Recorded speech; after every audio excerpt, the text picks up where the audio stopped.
सत श्री अकाल जी, तुहाडा सारिਆਂ ਦਾ स्वागत है इस लाइव शो ਦੇ ਵਿੱਚ। ਇਹ ਲਾਈਵ ਸ਼ੋ ਜਿਹੜਾ ਹੈਗਾ ਅਸੀਂ ਹਰ ਹਫਤੇ ਲੈ ਕੇ ਆਉਂਦੇ ਹਾਂ ਇਮੀਗ੍ਰੇਸ਼ਨ ਦੇ ਕੇਸਿਸ ਜਿਹੜੇ ਨੇ ਉਹ ਤੁਹਾਡੇ ਨਾਲ ਸਲਾਹ ਕਰਨ ਦੇ ਲਈ। ਅਗਰ ਤੁਹਾਡੇ ਕੋਈ ਸਵਾਲ ਵੀ ਹੁੰਦੇ ਨੇ ਤਾਂ ਇਸ ਲਾਈਵ ਸ਼ੋ ਦੇ ਵਿੱਚ ਅਸੀਂ ਉਹਨਾਂ ਦਾ ਜਵਾਬ ਦੇਣ ਦੀ ਕੋਸ਼ਿਸ਼ ਕਰਦੇ ਹਾਂ। ਲਾਈਵ ਸ਼ੋ ਹੈ, ਸੋ ਇਸ ਸ਼ੋ ਦੇ ਵਿੱਚ ਅਗਰ ਤੁਹਾਡਾ ਕੋਈ ਸਵਾਲ ਹੈ ਤਾਂ ਤੁਸੀਂ ਕਾਲ ਕਰ ਸਕਦੇ ਹੋ। ਸਕਰੀਨ ਦੇ ਉੱਤੇ ਨੰਬਰ ਆ ਰਿਹਾ ਜੀ 7187865222। ਅਤੇ ਅੱਜ ਦੇ ਇਸ ਲਾਈਵ ਸ਼ੋ ਦੇ ਵਿੱਚ ਇੱਕ ਖਾਸ ਤੌਰ ਤੇ ਅਸੀਂ ਜਿਹੜਾ ਇਸ਼ੂ ਤੁਹਾਡੇ ਨਾਲ ਡਿਸਕਸ ਕਰਨਾ ਹੈ ਉਹ ਇਹ ਹੈਗਾ ਕਿ H1B ਬਹੁਤ ਸਾਰੇ ਅੱਜ ਕੱਲ੍ਹ ਪਰਿਵਾਰ ਜਿਹੜੇ ਨੇ ਇਸ ਵੀਜ਼ਾ ਦੇ ਉੱਤੇ ਆਉਂਦੇ ਨੇ ਤੇ ਉਹਨਾਂ ਦੀਆਂ ਜਿਹੜੀਆਂ ਪਤਨੀਆਂ ਹੁੰਦੀਆਂ ਨੇ ਜਾਂ ਜਿਹੜੇ ਉਹਨਾਂ ਦੇ ਫੈਮਿਲੀ ਦੇ ਮੈਂਬਰ ਹੁੰਦੇ ਨੇ ਉਹਨਾਂ ਨੂੰ ਕਈ ਵਾਰ ਜਿਹੜਾ ਪਿਛਲੇ ਸਮੇਂ ਦੇ ਵਿੱਚ ਕੰਮ ਕਰਨ ਦੀ ਪਰਮਿਸ਼ਨ ਨਹੀਂ ਹੁੰਦੀ ਸੀ। ਲੇਕਿਨ ਹੁਣ ਇਸ ਨਵੇਂ ਰੂਲ ਦੇ ਮੁਤਾਬਿਕ ਜਿਹੜੇ H4 ਵੀਜ਼ਾ ਦੇ ਉੱਤੇ ਇੱਥੇ ਆਉਂਦੇ ਨੇ ਉਹਨਾਂ ਨੂੰ ਵੀ ਜਿਹੜੀ ਕੰਮ ਕਰਨ ਦੀ ਪਰਮਿਸ਼ਨ ਜਿਹੜੀ ਹੈ ਉਹ ਦੇ ਦਿੱਤੀ ਗਈ है। इस करके अगर कोई तुसी इस दे उत्ते गल करना चाहते हो तो वह भी स्वागत है। बाकी जोड़े भी तुहाडे सवाल कोई इमीग्रेशन नाल मिलते जुलते हैं तो वो वास्ते भी तुसी सानू कॉल कर सकते हो। स्क्रीन के उत्ते नंबर आ रहा जी। लेकिन अज के इस शो नूं शुरू करने तो पहला मैं अज के गैसट नूं तुहाडे नाल इनवाइट कराना चाहना जी। इस वेले साडे नाल स्टूडियो दे विच मौजूद ने मिस एलीन ब्रेट्स जिहड़े कि एक मन्ने परमन्ने वकील ने ते लंबे समय तो जिहड़ियां सेवावां जिहड़ियां ने इमीग्रेशन के खेतर च दे रहे हैं। ये ब्रेट्स एंड कॉमन LLP जी एक न्यूयॉर्क की मन्नी परमन्नी लॉ फर्म है उन्होंने ये रिप्रजेंट करते हैं। बहुत सारे पंजाबी भाईचारे और पाकिस्तानी भाईचारे के केसेस जोड़े ने ये अपने उत्थे डील करते हैं। इस करके अगर तुहाडा कोई भी सवाल है तो ये तुहाडे सवालों के जवाब देने अज बिल्कुल तैयार ने। Welcome to show ma'am. Oh, thank you for having me. I need you give us some update about the H4 visas, what they new in this category. Well, the good news is now those spouses of H-1B recipients will be able to get work authorization. This is the first time. Okay. Normally, an H-1B holder, they get the right to work for the petitioner, and then their spouses get to come here and stay at home. Okay. They might get to go to school, but they cannot accept employment. That is until next week. They are able to file for work authorization. Now, filing for work authorization is still going to take them 90 days before they get their work authorization, but they will be entitled to have work authorization during the time that their spouse is an H-1B holder. Okay. It's monumental. It's great. It's great news because there's so many people here in the H-1B category that are married and their spouses are finished with their education and they don't want to stay at home, but they don't want to go back to school. Now they get to go and get a job. And their job is not limited to the petitioner.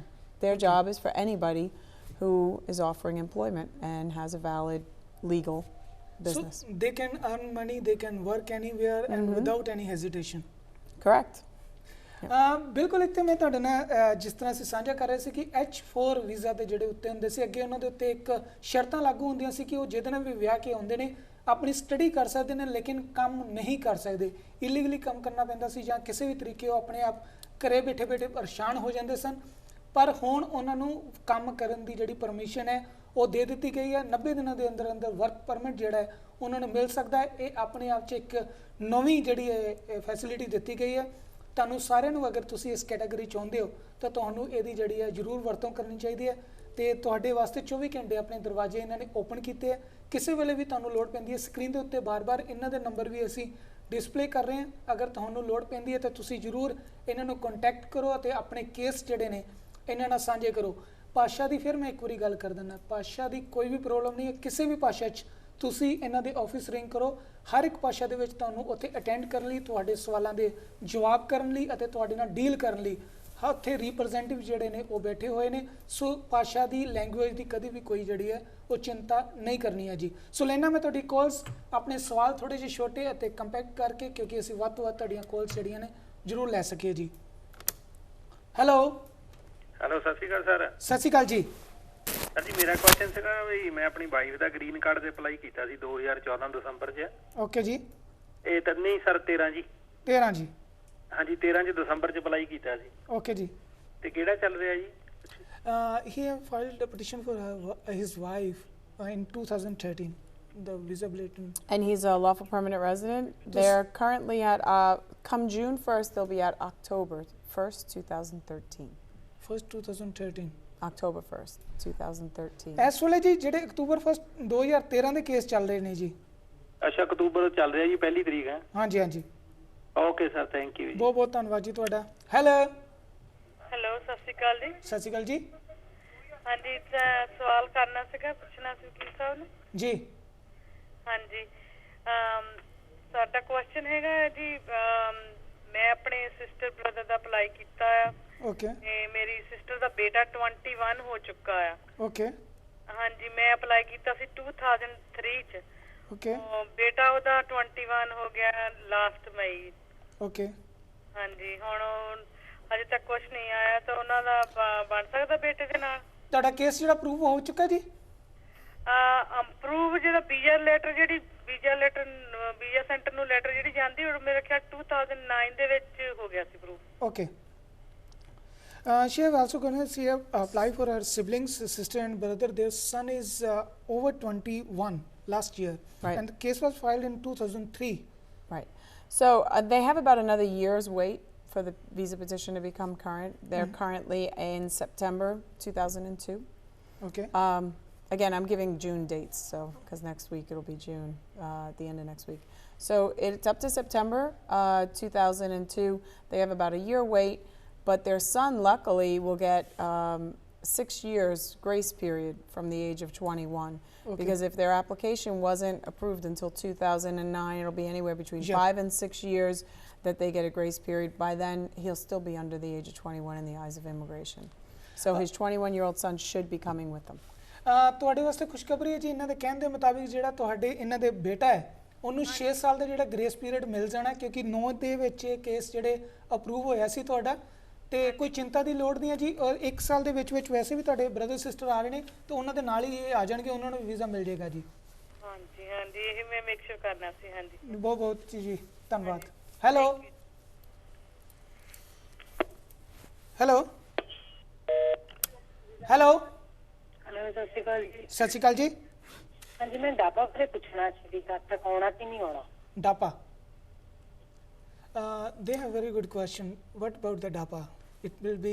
There's no news on the DAPA right now. There hasn't been any decisions yet. But again, as I said in weeks before, DAPA is now, there's an injunction. Okay. So it's on hold. When they finally finish litigating it in the Fifth Circuit, it's probably going to go to the Court of Appeals. Okay. Probably. And then even whoever wins at that level, it may even go to the Supreme Court. So this is going to be several months down the road. There probably won't be much. I mean, you'll get this decision. We should have it sometime this summer. But when, I don't know.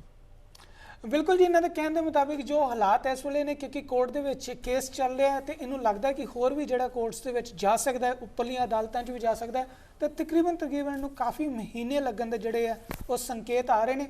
ਲੇਕਿਨ ਫਿਰ ਵੀ ਮੈਂ ਤੁਹਾਨੂੰ ਇੱਥੇ ਕਹਿ ਦੇਣਾ ਚਾਹੁੰਦਾ ਕਿ ਹੈਰਲੀ Clinton ਵੱਲੋਂ ਜਿਹੜਾ ਇਸ ਵੇਲੇ ਇੱਕ ਪਿਛਲੇ ਹਫਤੇ ਬਿਆਨ ਦਿੱਤਾ ਗਿਆ ਸੀ, ਉਹਦੇ ਨਾਲ ਇੱਕ ਜ਼ਰੂਰ ਪੋਜ਼ਿਟਿਵ ਸਾਈਨ ਜਿਹੜਾ ਨਜ਼ਰ ਆ ਰਿਹਾ, ਲੇਕਿਨ ਹੋਣ ਦੀ ਘੜੀ ਡਾਪਾ ਦੇ ਉੱਤੇ ਕੁਝ ਵੀ ਕਹਿਣਾ ਜਿਹੜਾ ਉਹ ਸਹੀ ਨਹੀਂ ਹੋਵੇਗਾ ਜੀ।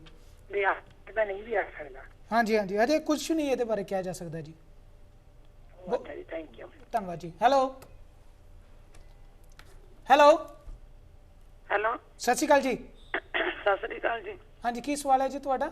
ਹਾਂਜੀ, ਬਸ ਮੈਂ ਪੁੱਛਣਾ ਸੀ, ਮੈਂ ਇੱਥੇ 17 ਸਾਲ ਤੋਂ ਰਹਿ ਰਹੀ ਹਾਂ। ਹਾਂਜੀ। ਹਾਂਜੀ, ਮੈਂ ਪਹਿਲਾਂ ਪੋਲੀਟੀਕਲ ਸਟੇ ਕੀਤਾ ਸੀ ਕੇਸ। ਓਕੇ।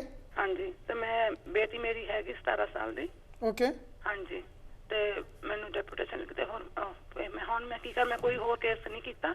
ਜੀ। ਹਾਂਜੀ ਤੇ ਤੁਹਾਡੀ ਬੇਟੀ 17 ਸਾਲ ਦੇ ਨੇ ਹਾਂਜੀ। ਅਤੇ ਬੇਟੀ ਦਾ ਮੈਨੂੰ 18 ਸਾਲ ਦੀ ਹੋ ਜਾਣਾ। ਬੇਟੀ ਦਾ ਬਰਥ ਇੱਥੇ ਹੋਇਆ ਸੀ ਅਮਰੀਕਾ 'ਚ? ਹਾਂਜੀ ਹਾਂਜੀ। ਓਕੇ, ਤਾਂ ਤੁਹਾਡਾ ਕੇਸ ਡਿਨਾਈ ਕਦੋਂ ਹੋਇਆ ਸੀ? ਇਹ 97 ਚ।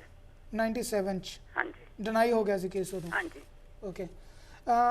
She's been living in this country from the last 17 years, and initially she was filed a political asylum case which was denied in 1997. So now her daughter is 17 years old. So what they should do after, because they are living in this country in a deportation? Well, one, they need to wait for a little bit. They could be eligible for DAPA if the injunction is released. Okay.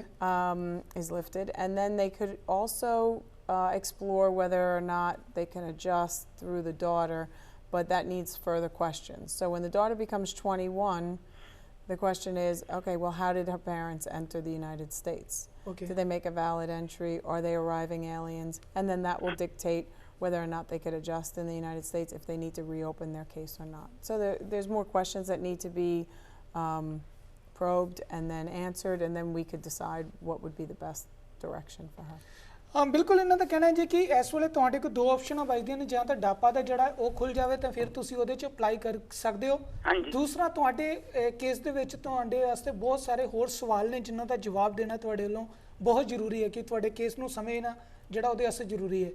ਜਾਂ ਤੁਹਾਡੀ ਬੇਟੀ ਜਿਹੜੀ ਹੈ 21 ਸਾਲ ਦੇ ਹੋ ਜਾਣ, ਹਾਂਜੀ ਠੀਕ ਹੈ ਜੀ, ਉਸ ਤੋਂ ਬਾਅਦ ਉਹ ਤੁਹਾਡੇ ਲਈ ਪਟੀਸ਼ਨ ਫਾਈਲ ਕਰ ਸਕਦੇ ਨੇ, ਲੇਕਿਨ ਉੱਥੇ ਫਿਰ ਸਵਾਲ ਆਏਗਾ ਕਿ ਤੁਸੀਂ ਇਸ ਕੰਟਰੀ 'ਚ ਕਿਸ ਤਰ੍ਹਾਂ ਆਏ ਸੀ।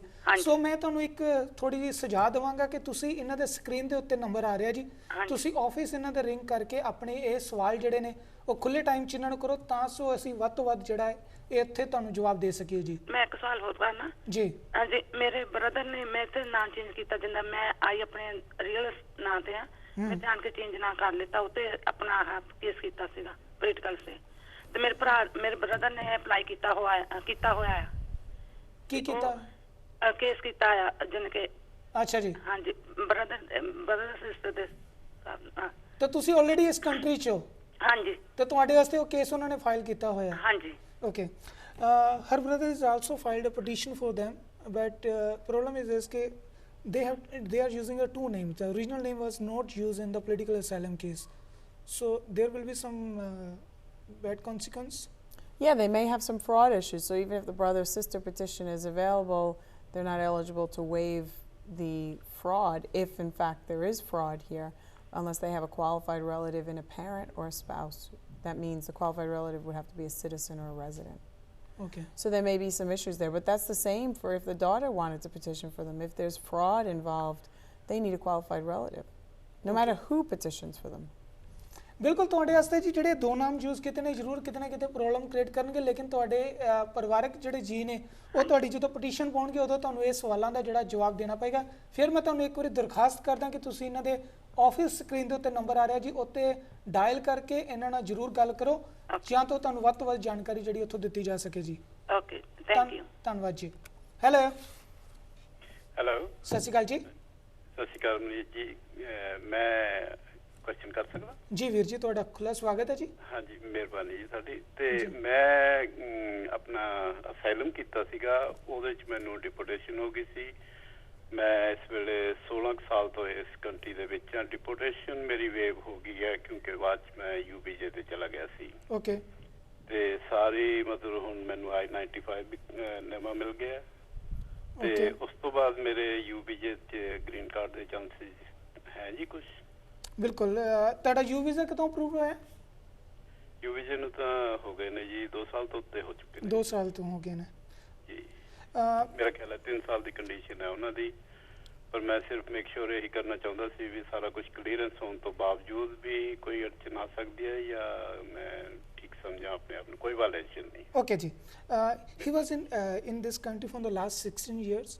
Initially he was filed a asylum case which was denied. Later on he goes on the U visa, and in U visa his deportation was removed. No, he have I-95, but his green card is far away. What will be the? Well, after he has a U visa for 3 years, then he could file for his green card. Okay.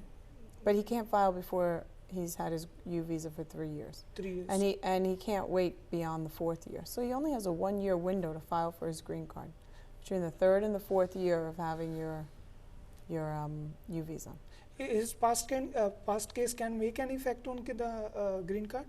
No, it won't have any bearing because when you get when you request change of status based upon a U visa, a lot of the grounds of inadmissibility are not held against you. Okay. He'd still be eligible. ਬਿਲਕੁਲ ਜੀ 3 ਸਾਲ ਤੋਂ ਬਾਅਦ ਜਿਹੜਾ ਤੁਸੀਂ ਆਪਣੇ green card ਲਈ apply ਕਰ ਸਕਦੇ ਹੋ ਤੁਹਾਨੂੰ 1 ਸਾਲ ਦਾ ਹੋਰ ਜਿਹੜਾ ਇੰਤਜ਼ਾਰ ਕਰਨਾ ਪੈਣਾ ਹੈ ਬਾਕੀ ਤੁਹਾਡਾ ਜਿੰਨਾ ਵੀ ਕੇਸ ਹਿਸਟਰੀ ਇਹਨਾਂ ਦੇ ਕਹਿਣ ਦੇ ਮੁਤਾਬਿਕ ਉਹਦੇ ਉੱਤੇ ਕੋਈ ਵੀ ਤੁਹਾਡੇ ਪ੍ਰੈਜ਼ੈਂਟ ਜਿਹੜਾ ਗ੍ਰੀਨ ਕਾਰਡ ਆਏਗਾ ਆਉਣ ਵਾਲੇ ਫਿਊਚਰ 'ਚ ਉਹਦੇ ਉੱਤੇ ਕੋਈ ਵੀ ਅਸਰ ਜਿਹੜਾ ਨਹੀਂ ਪਾਏਗਾ ਜੀ ਉਹ ਠੀਕ ਹੈ ਮਿਹਰਬਾਨੀ ਜੀ ਬਹੁਤ ਬਹੁਤ ਧੰਨਵਾਦ ਜੀ ਬਹੁਤ ਬਹੁਤ ਧੰਨਵਾਦ ਜੀ ਤੁਹਾਡਾ ਹੈਲੋ ਹੈਲੋ ਸਤਿ ਸ਼੍ਰੀ ਅਕਾਲ ਜੀ ਸਤਿ ਸ਼੍ਰੀ ਅਕਾਲ ਜੀ ਹਾਂਜੀ ਕੀ ਸਵਾਲ ਹੈ ਮੈਂ ਤੁਹਾਡਾ ਪੁੱਛਣਾ ਚਾਹੁੰਦੀ ਸੀ ਵੀ ਇੰਡੀਆ ਤੋਂ ਜੇ ਕਿਸੇ ਬੱਚੇ ਨੇ ਸਟੱਡੀ ਬੇਸ ਤੇ ਇੱਥੇ ਆਣਾ ਹੋਵੇ ਤਾਂ ਉਹਨੂੰ ਕੀ ਕੀ ਉਹਦੀਆਂ ਸ਼ਰਤਾਂ ਪੂਰੀਆਂ ਕਰਨੀਆਂ ਪੈਣਗੀਆਂ ਕੀ ਕੀ ਰਿਕੁਆਇਰਮੈਂਟਸ ਹੈ If somebody, an Indian national, want to study in this country, what is the term and condition which need to be fulfilled? It's the same from any national, from any country. Okay. They need to go get an I-20 Sorry? from the school. Okay. An I-20 needs to be issued Okay. via school, and then they could file for their student visa, but not without an I-20. And now the I-20 requirements are taken care of by the school. Okay. The funds need to be sure? Well, if you're going to go to school in the United States, you're going to need to be able to show that you're not going to have the need to work and that you could afford to pay for that school because you're not going to be entitled to any kind of benefits, no financial aid, etc., or grants. So you need to be able to show that you could afford the school and that you have a place that you can afford to live where you either have funds that are going to pay for it or you have a sponsor who's going to provide room and board.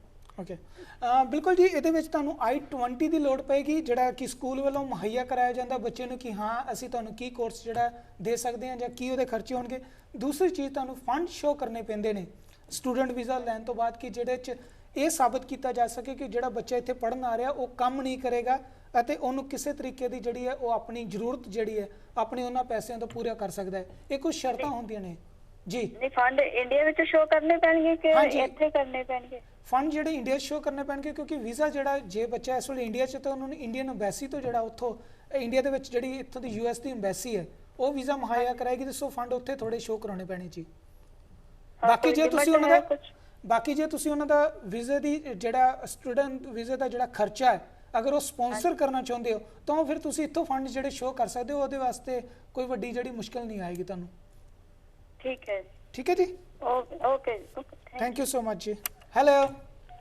ਸਤਿ ਸ਼੍ਰੀ ਅਕਾਲ ਜੀ ਸਤਿ ਸ਼੍ਰੀ ਅਕਾਲ ਜੀ ਮੇਰਾ question ਹੈਗਾ ਮੈਂ ਆਪਣੇ brother ਦਾ apply ਕੀਤਾ ਵਾ ਤੇ 2003 ਚ ਓਕੇ ਤੇ ਉਹਨਾਂ ਦੇ ਵੀ ਕਿਹੜੇ ਸਾਲ ਦੇ ਚੱਲ ਰਹੇ ਆ ਤੇ ਕਿੰਨੀ ਕੁ ਦੇਰ ਲੱਗੂਗੀ ਮੈਂ ਤੁਹਾਨੂੰ ਪਹਿਲਾਂ ਹੀ ਦੱਸ ਚੁੱਕਿਆ ਜੀ ਇਸ ਸਵਾਲ ਦਾ 2002 ਦੇ ਕੇਸ ਜਿਹੜੇ ਨੇ ਇਸ ਵੇਲੇ ਚੱਲ ਰਹੇ ਨੇ ਸੋ ਉਸ ਵੇਲੇ ਥੋੜਾ ਜਿਹਾ ਜਿਹੜਾ ਇੰਤਜ਼ਾਰ ਤੁਹਾਨੂੰ ਸਾਲ ਦਾ ਹੋਰ ਕਰਨਾ ਪੈਣਾ ਇਹਦੇ 'ਚ 1 ਸਾਲ ਹੋਰ ਹਾਂ ਕਿਉਂਕਿ 2009 ਦੇ ਕੇਸ ਪ੍ਰੂਵ ਹੋਣ ਦੀ ਤੁਹਾਨੂੰ ਲੈਟਰ ਆਈ ਹੋਏਗੀ ਜਦੋਂ ਇਹ ਲੈਟਰ ਆਈ ਹੈ ਨੈਸ਼ਨਲ ਵੀਜ਼ਾ ਸੈਂਟਰ ਤੋਂ ਮੈਂ ਲੈਟਰ ਤਾਂ ਦੇਖੀ ਨਹੀਂ ਮੈਂ ਸੌਰੀ ਤੇ ਪਰ ਵੇਖਿਆ ਜ਼ਰੂਰ ਕਰਿਆ ਕਿਉਂਕਿ ਅਪਲਾਈ ਕੀਤਾ ਜਦੋਂ ਤੁਸੀਂ ਅਪਲਾਈ ਕਰ ਲੈਂਦੇ ਨਾ ਫਿਰ ਕਾਗਜ਼ਾਂ ਦੀ ਬਿਲਕੁਲ ਜਿਹੜੀ ਘੋਖ ਕਰਿਆ ਕਰੋ ਕਿਉਂਕਿ ਇੱਕ ਨਿੱਕੀ ਮਿਸਟੇਕ ਜਿਹੜੀ ਡਿਲੇ ਕਰ ਸਕਦੀ ਹੈ ਸੋ ਕਾਗਜ਼ ਇਕੱਠੇ ਕਰੋ ਤੇ ਜੇ ਕੋਈ ਤੁਹਾਡਾ ਸਵਾਲ ਹੈਗਾ ਤਾਂ ਤੁਸੀਂ ਸਕਰੀਨ ਦੇ ਉੱਤੇ ਇਹਨਾਂ ਦਾ ਨੰਬਰ ਆ ਰਿਹਾ ਬੇਝਿਜਕ ਕਿਸੇ ਵੇਲੇ ਵੀ ਇਹਨਾਂ ਦੇ ਆਫਿਸ ਕਾਲ ਕਰੋ ਇਹ ਤੁਹਾਨੂੰ ਉੱਥੋਂ ਜਵਾਬ ਦੇਣਗੇ ਜੀ ਓਕੇ ਥੈਂਕ ਯੂ ਵੈਲਕਮ ਜੀ ਹੈਲੋ ਸਤਿ ਸ਼੍ਰੀ ਅਕਾਲ ਜੀ ਸਤਿ ਸ਼੍ਰੀ ਅਕਾਲ ਅਸੀਂ ਮਨੀਸ਼ ਨਾਲ ਗੱਲ ਕਰ ਰਹੇ ਹਾਂ ਜੀ ਮੈਂ ਮਨੀਸ਼ ਹੀ ਬੋਲ ਰਿਹਾ ਵੀਰ ਜੀ ਕੀ ਸਵਾਲ ਹੈ ਤੁਹਾਡਾ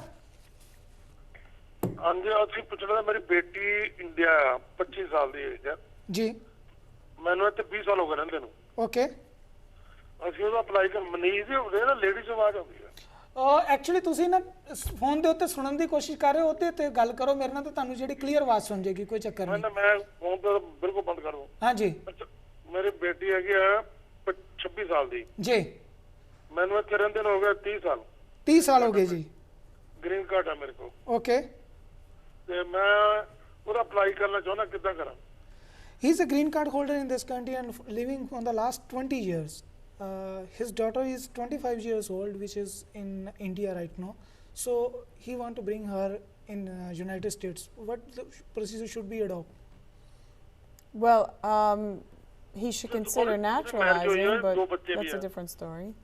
He's never filed a petition for his daughter.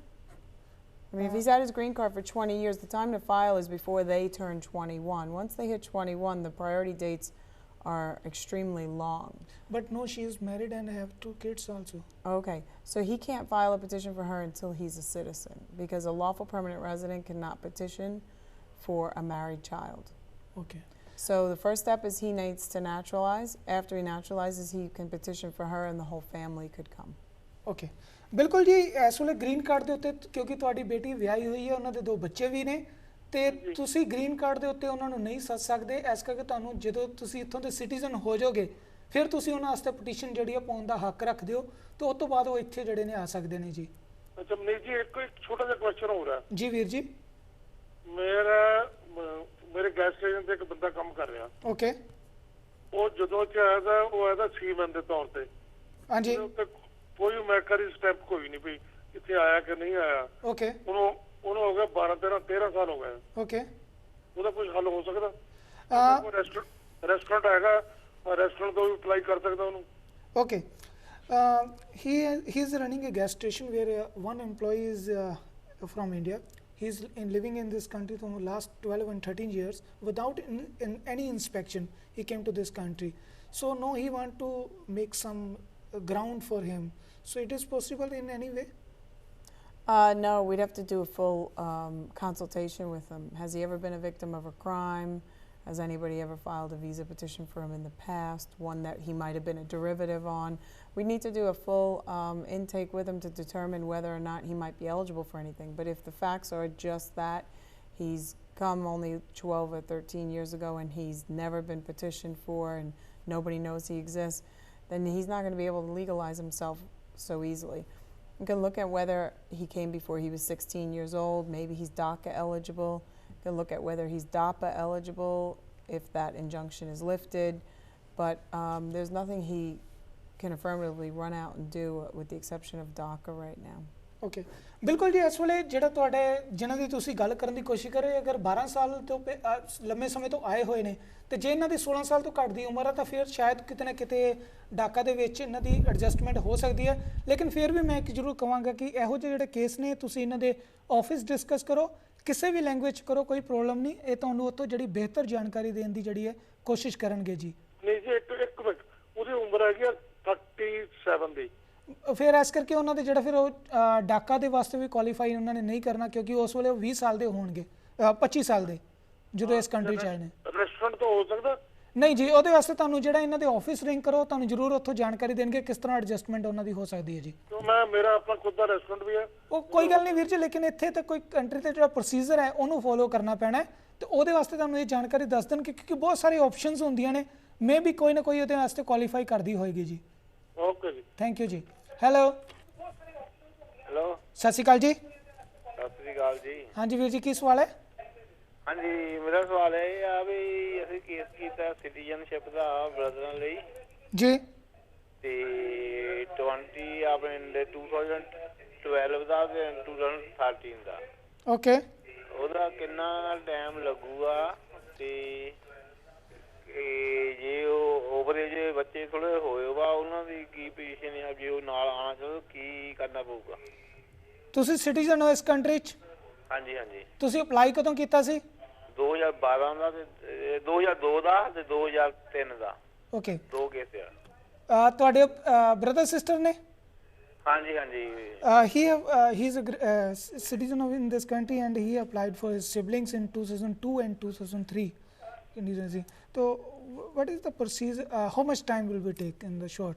Well, right now they're up to September of 2002, so some of them should have already gotten their fee bills or from the National Visa Center, and the others should be getting them within the next 6 months or so. ਇਸ ਵੇਲੇ ਸਤੰਬਰ 2002 ਦੇ case ਚੱਲ ਰਹੇ ਨੇ ਜੀ।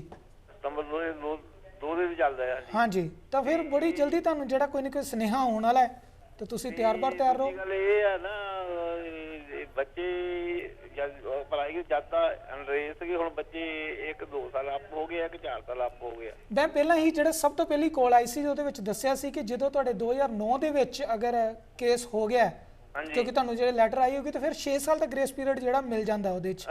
Okay okay ਭੈਣ ਜੀ, okay, thank you. Thank you ਜੀ ਸੋ ਮਚ। ਹੈਲੋ। ਹੈਲੋ ਸਤਿ ਸ਼੍ਰੀ ਅਕਾਲ ਜੀ। ਸਤਿ ਸ਼੍ਰੀ ਅਕਾਲ। ਹਾਂਜੀ ਮੇਰਾ ਕੁਐਸਚਨ ਹੈ ਮੈਂ ਐਕਚੁਅਲੀ ਅਗਲੇ ਮਹੀਨੇ ਮੇਰਾ ਇੰਗੇਜਮੈਂਟ ਹੋਣੀ ਹੈ ਤੇ ਮੈਂ ਫਿਆਂਸੇ ਵੀਜ਼ੇ ਵਾਸਤੇ ਅਪਲਾਈ ਕਰਨਾ ਚਾਹਨੀ ਆ ਆਪਣੇ ਫਿਆਂਸੇ ਵਾਸਤੇ ਤੇ ਕੀ ਚਾਹੀਦਾ ਤੇ ਕਿੰਨਾ ਕੁ ਸਮਾਂ ਲੱਗੇਗਾ? ਤੁਸੀਂ ਇੰਗੇਜਮੈਂਟ ਜਿਹੜੀ ਆਪਣੀ ਯੂਐਸ ਦੇ ਵਿੱਚ ਕਰਨਾ ਚਾਹੁੰਦੇ ਹੋ? ਨਹੀਂ ਇੰਗੇਜਮੈਂਟ ਹੋ ਇੰਡੀਆ ਕਿਉਂਕਿ ਉਹ ਇੰਡੀਅਨ ਨੈਸ਼ਨਲ ਹੈ ਪਰ ਮੈਂ ਯੂਐਸ ਸਿਟੀਜ਼ਨ ਆ। ਤੁਸੀਂ ਸਿਟੀਜ਼ਨ ਹੋ ਲੇਕਿਨ ਇੰਗੇਜਮੈਂਟ ਕਰਨੀ ਹੈ ਕਿ ਹੋ ਗਈ ਹੈ? ਕਰਨੀ ਹੈ ਆਫੀਸ਼ੀਅਲੀ ਕਰਨੀ ਹੈ ਅਗਲੇ ਮਹੀਨੇ। ਤੇ ਤੁਸੀਂ ਕਰਨਾ ਕਿੱਥੇ ਚਾਹੁੰਦੇ ਹੋ? ਇੰਡੀਆ 'ਚ ਜਾ ਕੇ ਕਰਨਾ ਚਾਹੁੰਦੇ ਹੋ ਕਿ ਯੂਐਸ 'ਚ ਕਰਨਾ ਚਾਹੁੰਦੇ ਹੋ? ਵਿਆਹ ਤੇ ਯੂਐਸ 'ਚ ਕਰਨਾ ਚਾਹੁੰਦੇ ਆ ਫਿਆਂਸੇ ਵੀਜ਼ਾ ਅਪਲਾਈ ਕਰਨਾ ਚਾਹੁੰਦੀ ਹਾਂ ਮੈਂ ਜਾਣਨਾ ਚਾਹੁੰਦੀ ਹਾਂ ਕਿ ਕੀ ਚਾਹੀਦਾ ਤੇ ਕਿੰਨਾ ਕੁ ਟਾਈਮ ਲੱਗ ਸਕਦਾ ਹੈ? Okay, she is a citizen in this country and no, she is going for engagement. Her offences belong to India. So, what is the procedure to for applying the the Fiancé visa. So the first requirement is that she has actually met with him within the last 2 years, at least once. And then she'd need to have documentation to prove that because that's required by immigration. Okay. She'd need to establish the relationship so that she could show to immigration that they're at the point of engagement. Okay. Once there's a fiancé visa filed with proof that they've been together at least once or met at least once and that this is a real relationship for a real marriage, they can get it approved at the consulate. Those processing times take about anywhere from 3 to 6, 7 or more months. The top is, you know, unknown, but the soonest it could get approved is probably 3 months. Okay. ਪਹਿਲੀ ਤੇ ਇੱਕ ਸ਼ਰਤ ਹੈ ਜੀ ਜਿਹੜੀ ਤੁਹਾਨੂੰ ਪੂਰੀ ਕਰਨੀ ਪੈਣੀ ਹੈ ਵੀਜ਼ਾ ਅਪਲਾਈ ਕਰਨ ਵਾਸਤੇ ਕਿ ਤੁਸੀਂ 2 ਸਾਲ ਦੇ ਵਿੱਚ ਕਿਤੇ ਇੱਕ ਵਾਰੀ ਜ਼ਰੂਰ ਆਪਸ ਵਿੱਚ ਮਿਲੇ ਹੋਣੇ ਚਾਹੀਦੇ ਹੋ ਜਿਹੜਾ ਆਪਣੇ ਆਮਣੇ ਸਾਹਮਣੇ। ਇਹ ਇੰਟਰਨੈਟ ਤੇ ਨਹੀਂ ਕਹਿ ਸਕਦੇ ਆਪਾਂ ਕਿ ਤੁਸੀਂ ਕਿਤੇ ਇਵੈਂਟ ਦੇ ਵਿੱਚ ਜਾ ਕੇ ਕਿਤੇ ਮਿਲੇ ਹੋ। ਬਾਕੀ ਤੁਹਾਨੂੰ ਉੱਥੇ ਜਾ ਕੇ ਕਿਵੇਂ ਦਾ ਪ੍ਰੂਫ? ਜਿਵੇਂ ਮੈਂ ਇੰਡੀਆ ਗਈ ਸੀ ਤੇ ਉਹਨਾਂ ਨੂੰ ਮਿਲੀ ਸੀ ਇਹ ਦੋਵੇਂ ਇੰਡੀਆ ਹੀ ਸੀ ਉਦੋਂ। ਹਾਂ ਬਿਲਕੁਲ ਉਹਦੀਆਂ ਫੋਟੋਆਂ ਨਾਲ ਲਗਾਓ। ਤੁਸੀਂ ਉੱਥੇ ਮਿਲੇ ਸੀ ਉਹਦੀਆਂ ਫੋਟੋਆਂ ਇਵੈਂਟ ਦੀਆਂ ਕੋਈ ਹੋਣਗੀਆਂ ਉਹ ਲਗਾਓ ਆਪਸ 'ਚ। ਜੇ ਤੁਹਾਡੀ ਕੋਈ ਪਿਕਚਰ ਹੈ ਉਹ ਜ਼ਰੂਰ ਨਾਲ ਲਾਓ। ਜਿਹੜੇ ਵੀ ਡਾਕੂਮੈਂਟ ਤੁਸੀਂ ਦਿਖਾ ਸਕਦੇ ਹੋ ਕਿ ਤੁਸੀਂ ਇਕੱਠੇ ਮਿਲਦੇ ਹੋ ਜਾਂ ਤੁਹਾਡੀ ਆਪਸ 'ਚ ਕੋਈ ਗੱਲਬਾਤ ਹੁੰਦੀ ਹੈ ਉਹ ਜ਼ਰੂਰ ਜਦੋਂ ਤੁਸੀਂ ਵੀਜ਼ਾ ਅਪਲਾਈ ਕਰਨਾ ਉਹਦੇ 'ਚ ਬਿਨਾਂ ਕਿਸੇ ਦੇਰੀ ਤੇ ਜ਼ਰੂਰ ਲਾਓ ਕਿਉਂਕਿ ਇਹ ਆਪਣੇ ਆਪ ਜਿਹੜਾ ਕੇਸ ਹੈ ਇਹਦੇ ਵਾਸਤੇ ਸਬੂਤ ਬੜੇ ਜ਼ਰੂਰੀ ਹੁੰਦੇ ਨੇ ਤੇ ਇਹਦੇ ਵਿੱਚ 6 ਤੋਂ 7 ਮਹੀਨੇ ਦਾ ਜਿਹੜਾ ਸਮਾਂ ਲੱਗ ਸਕਦਾ ਜੀ ਜੇ ਤੁਸੀਂ ਇੱਥੇ ਵੀਜ਼ਾ ਉਹਨਾਂ ਦੀ ਆ ਕੇ ਇੰਗੇਜਮੈਂਟ ਕਰਨਾ ਚਾਹੁੰਦੇ ਹੋ ਉਹਨਾਂ ਦੇ ਨਾਲ। ਇੰਗੇਜਮੈਂਟ ਇੰਡੀਆ ਹੀ ਕਰ ਲਾਣੀ ਹੈ ਜਿੱਥੇ ਮਰਜ਼ੀ ਕਰ ਲਓ ਲੇਕਿਨ 6 ਤੋਂ 7 ਮਹੀਨੇ ਜੇ ਅਗਰ ਬਿਨਾਂ ਵਿਆਹ ਤੋਂ ਤੁਸੀਂ ਉਹਨਾਂ ਨੂੰ ਇੱਥੇ ਲੈ ਕੇ ਆਉਣਾ ਚਾਹੁੰਦੇ ਹੋ ਤਾਂ ਉਹ ਇੰਨਾ ਟਾਈਮ ਜਿਹੜਾ ਲੱਗ ਜਾਂਦਾ। ਜੇ ਮੈਰਿਜ ਕਰਕੇ ਲਿਆਓਗੇ ਤਾਂ ਫਿਰ ਥੋੜਾ ਜਿਹਾ ਹੋਰ ਪ੍ਰੋਸੀਜਰ ਚੇਂਜ ਹੋ ਜਾਏਗਾ ਜੀ। ਓਕੇ ਬਹੁਤ ਬਹੁਤ ਧੰਨਵਾਦ ਜੀ। ਹੈਲੋ ਸਤਿ ਸ਼੍ਰੀ ਅਕਾਲ ਜੀ। ਹਾਂਜੀ ਸਤਿ ਸ਼੍ਰੀ ਅਕਾਲ ਜੀ। ਕੀ ਸਵਾਲ ਹੈ ਜੀ ਤੁਹਾਡਾ? ਹਾਂਜੀ ਭਾਜੀ ਮੈਂ ਨਾ ਸਵਾਲ ਹੈ ਮੇਰਾ ਹੈ ਜੀ ਮੈਂ 2002 ਚ ਆਇਆ ਸੀ ਇੱਥੋਂ ਬਾਰੇ ਟੱਪ ਕੇ। ਓਕੇ। ਤੇ ਉਸ ਤੋਂ ਬਾਅਦ ਮੈਂ ਪੋਲੀਟੀਕਲ ਦਾ ਕੇਸ ਲਾਤਾ ਜੀ ਆਪਣਾ। ਓਕੇ। ਤੇ ਭਾਜੀ ਉਹ ਫਿਰ ਕੇਸ ਚੱਲਦਾ ਰਿਹਾ ਕਾਫੀ ਆਪਣਾ ਕੋਈ ਕਹਿ ਲਓ ਕਿ 2011 ਤੱਕ ਹੀ ਚੱਲਦਾ ਰਿਹਾ ਨਾ। ਓਕੇ। ਪਾਸ ਨਹੀਂ ਹੋਇਆ ਕੇਸ। ਓਕੇ। ਤੇ ਭਾਈ ਉਹ ਜਿੱਦਾਂ ਵਕੀਲ ਮੇਰਾ ਚਲੋ ਜੋ ਵੀ ਹੈਗਾ ਪੰਜਾਬੀ ਹੈਗਾ ਸੀ ਉਹਨੇ ਮਤਲਬ ਜਿੱਦਾਂ ਪੈਰਵਾਈ ਨਹੀਂ ਕੀਤੀ ਦੱਸਿਆ ਨਹੀਂ ਪੂਰਾ ਮੈਨੂੰ ਤੇ ਜਿੱਦਾਂ ਹੁਣ ਤੁਹਾਡੇ ਤੇ ਡੈਪੂਟੇਸ਼ਨ ਲੱਗੀ ਹੈ? ਹਾਂਜੀ ਉਹ ਡੈਪੂਟੇਸ਼ਨ ਕਹਿ ਰਹੇ ਕਿਉਂਕਿ 2011 ਤੋਂ ਬਾਅਦ ਮਤਲਬ ਫੇਲ ਹੋ ਗਿਆ ਕਹਿੰਦੇ ਜੀ 2011 ਚ ਨਾ case. Okay, he was came to in this country in 2002 by border crossing. Okay, and initially he filed the political asylum case which was denied in 2011. No, he is facing a deportation in this country. So what should he do to protect himself?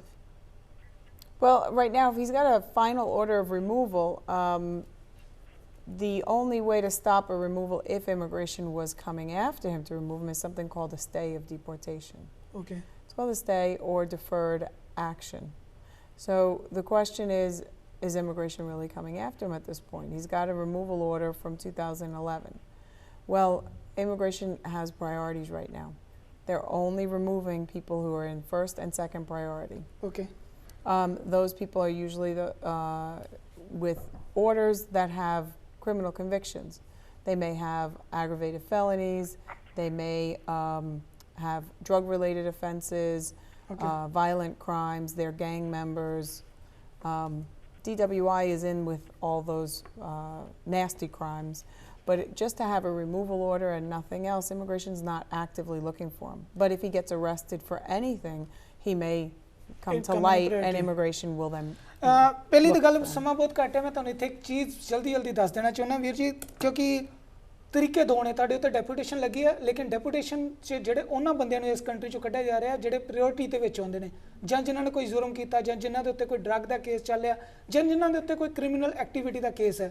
ਸੋ ਇਸ ਕਰਕੇ ਅਗਰ ਤੁਹਾਡੇ ਉੱਤੇ ਕੋਈ case ਨਹੀਂ ਹੈਗਾ ਤੇ ਆਪਣੇ ਆਪ ਨੂੰ ਬਚਾ ਕੇ ਰੱਖੋ ਤੇ ਆਪਣੇ ਕੇਸ ਨੂੰ ਜਿਹੜਾ ਡਿਸਕਸ ਹੈ ਇਹਨਾਂ ਨਾਲ ਜ਼ਰੂਰ ਆਫਿਸ 'ਚ ਆ ਕੇ ਕਰੋ, ਤੁਹਾਡਾ ਕੋਈ ਨਾ ਕੋਈ ਹੱਲ ਜਿਹੜਾ ਨਿਕਲ ਸਕਦਾ ਹੈ। ਡੈਪੂਟੇਸ਼ਨ ਨੂੰ ਰਿਮੂਵਲ ਜਿਹੜੀ ਆ ਉਹ ਲਵਾਉਣ ਦੀ ਤੁਹਾਨੂੰ ਲੋੜ ਹੈ, ਜਿਹਦੇ ਨਾਲ ਤੁਹਾਡਾ ਬਚਾਅ ਹੋ ਸਕੇ। ਤੇ ਸਭ ਤੋਂ ਵੱਡੀ ਗੱਲ ਹੈ, ਸੁਣ ਲਓ ਵੀਰ ਜੀ, ਸੁਣ ਲਓ, ਸਭ ਤੋਂ ਵੱਡੀ ਗੱਲ ਹੈ ਕਿ ਆਪਣੇ ਆਪ ਨੂੰ ਬਚਾ ਕੇ ਰੱਖੋ, ਆਪਣਾ ਤੁਹਾਡਾ ਕੋਈ ਵੀ ਕ੍ਰਿਮੀਨਲ ਕੇਸ ਜਿਹੜਾ ਤੁਹਾਡੇ ਉੱਤੇ ਨਹੀਂ ਹੋਣਾ ਚਾਹੀਦਾ, ਨਹੀਂ ਤਾਂ ਤੁਸੀਂ ਪ੍ਰਾਇੋਰਟੀ ਦੇ ਵਿੱਚ ਆਓਗੇ ਤੇ ਫਿਰ ਤੁਹਾਡਾ ਨੁਕਸਾਨ ਜਿਹੜਾ ਹੋ ਸਕਦਾ ਹੈ। ਇੱਥੇ ਸਮਾਂ ਬਿਲਕੁਲ ਸਮਾਪਤ ਹੋ ਗਿਆ, ਤੁਹਾਡੀਆਂ ਬਹੁਤ ਸਾਰੀਆਂ ਕਾਲਸ ਹੁੰਦੀਆਂ ਨੇ, ਲੇਕਿਨ ਸਮਾਂ ਸਾਡੇ ਕੋਲ ਨਹੀਂ ਹੁੰਦਾ ਉਹਦਾ ਪੂਰਾ ਜਵਾਬ ਦੇਣ ਦੇ ਲਈ। ਹਰ ਇੱਕ ਨੂੰ ਰਿਕੁਐਸਟ ਹੈ, ਸਕਰੀਨ ਦੇ ਉੱਤੇ ਨੰਬਰ ਆ ਰਿਹਾ ਜੀ, ਇਹਨਾਂ ਨੂੰ ਨੋਟ ਕਰੋ ਅਤੇ ਆਪਣੀ ਜਿੰਨੇ ਵੀ ਵਿਚਾਰ ਜਿਹੜੇ ਤੁਹਾਡੀਆਂ ਗੱਲਾਂ ਹੈਗੀਆਂ ਨੇ ਜਾਂ ਜਿਹੜੇ ਸਵਾਲ ਨੇ ਜਿਹੜੇ ਤੁਹਾਨੂੰ ਸਤਾ ਰਹੇ ਨੇ, ਤੁਸੀਂ ਇਹਨਾਂ ਨੰਬਰਾਂ ਦੇ ਉੱਤੇ ਆਪਣੇ ਸਾਡੇ ਨਾਲ ਸਾਂਝੇ ਕਰੋ ਅਤੇ ਉੱਥੋਂ ਆਫਿਸ ਤੋਂ ਇਹ ਤੁਹਾਨੂੰ ਜਿਹੜੇ ਨੇ ਜਵਾਬ ਦੇਣ ਦੀ ਕੋਸ਼ਿਸ਼ ਕਰਨਗੇ।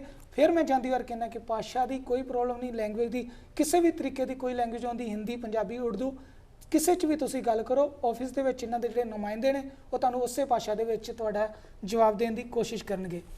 Thank you so much. Oh, thank you. It's been a pleasure. ਅਗਲੇ ਹਫਤੇ ਤੁਹਾਡੇ ਨਾਲ ਹੋਏਗੀ ਦੁਬਾਰਾ ਮੁਲਾਕਾਤ, ਤਦ ਤੱਕ ਲਈ ਮੈਨੂੰ ਦਿਓ ਜੀ ਇਜਾਜ਼ਤ। ਤੁਹਾਡਾ ਸਾਰਿਆਂ ਦਾ ਰੱਬ ਰਾਖਾ। ਸਤਿ ਸ਼੍ਰੀ ਅਕਾਲ ਜੀ।